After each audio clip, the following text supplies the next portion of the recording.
గురుకులాల్లో భోజన పరిస్థితులు ఎంత దారుణంగా ఉన్నాయో అద్దం పట్టే సంఘటన ఇది. సాక్షాత్తు ఎమ్మెల్యే చూసి తీవ్ర ఆగ్రహానికి గురయ్యారు. వెంకటగిరి నియోజకవర్గం పరిధిలోని డక్కిలి బాలయోగి గురుకుల పాఠశాలలో ఇది వెలుగు చూసింది. గురుకుల పాఠశాలను ఆకస్మికంగా తనిఖీ చేసిన ఎమ్మెల్యే కురుగొండ రామకృష్ణ అక్కడ భోజన పరిస్థితులు చూసి ఆగ్రహానికి లోనయ్యారు. చాలని భోజనం పెట్టి విద్యార్థుల కడుపు మాడుస్తారా అని సిబ్బందిపై మండిపడ్డారు. పప్పుకి రసానికి తేడా లేకుండా కూరలు వండి పిల్లలకు వడ్డించడం పట్ల తీవ్ర అసంతృప్తి వెళ్లగక్కారు.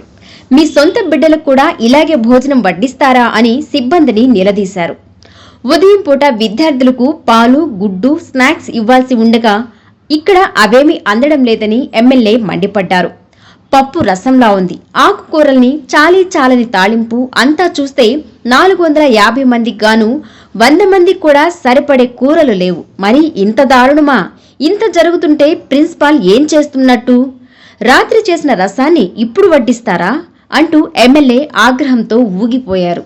గురుకుల పాఠశాలలో జరుగుతున్న ఈ దారుణాలను జిల్లా కలెక్టర్ దృష్టికి తీసుకెళతామని ఎమ్మెల్యే హెచ్చరించారు. గురుకులంలో సిబ్బంది ప్రక్షాళన జరిగే చర్యలు తీసుకుంటామని హెచ్చరించారు. ఇప్పుడున్న భోజన ఏజెన్సీని పూర్తిగా రద్దు చేసి కొత్త వారికి అప్పగించేలా చర్యలు తీసుకుంటామన్నారు. డక్లీల మండలంలో కేంద్ర హెడ్ క్వార్టర్లో డాక్టర్ బిఆర్ అంబేద్కర్ గురుకుల పాఠశాలని విజిట్ చేయడం జరిగింది. చదువుకునేటువంటి పిల్లలు ఆరోగ్యంగా ఉండాలనే కాన్సెప్ట్ తో వాళ్ళకి మెనూ కూడా బ్రహ్మాండంగా ఇచ్చాడు. ఉదయంతో పాలు కానీ గుడ్డు కానీ మధ్యాహ్నం ఏ రోజు ఏం పెట్టాలని కూడా మెనూ ఇచ్చాడు. కానీ ఈ హాస్టల్లో అవేవి మెయింటైన్ చేయట్లే. 450 మంది 70 మంది పిల్లలు ఉంటే ఈరోజు 450 మంది పిల్లలు ఈరోజు స్కూల్కి వచ్చారు, హాస్టల్లో ఉన్నారు.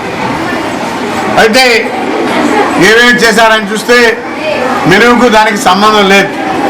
ఏదో పప్పు అన్నారు, పప్పు కాదు, అవి రసంలాగా పప్పు సారు ఉన్నాయి. అదేవిధంగా ఆకుకూర లేదు, తాళింపు అంతా చూస్తే 450 మంది పిల్లలు పెట్టాల్సింది. మరి కూరలు 100 మంది కూడా చాలా. రాత్రి చేసిన రసాన్ని పిల్లలు రసం పోశారు. ఇంకా ఎక్కడ ఉన్నాం వీళ్ళు అర్థమవుతా ఉంది. ఒక పక్క మన ముఖ్యమంత్రి చెప్తూనే ఉంటారు, టీవీలు చూస్తూనే ఉంటారు, ఎందుకు తెలుసుకోవడం లేదో అర్థం కావడం లేదు. 450 మంది పిల్లలకి 100 మందికే సరిపోయింది. అది కూడా ఒక గంట అది వేస్తే, ఆ కూర వేస్తే పప్పు కాదు అది కూడా రసం లాగా ఉంది. పిల్లలకి రసం పోశారు, ఆ రసం కూడా చాలట్లేదు. అంటే ఎంత దారుణంగా ఉందో దీన్ని బట్టి అర్థమవుతుంది. కాబట్టి దీన్ని వెంటనే కలెక్టర్ గారు కూడా విజిట్ చేసి చర్యలు చేపట్టి దీనిలో మార్పు తీసుకురావాలని చెప్పి కూడా తెలియజేస్తా ఉన్నా. నేను కూడా కలెక్టర్ గారితో ఫోన్ చేసి అన్ని విషయాలు చెప్తా.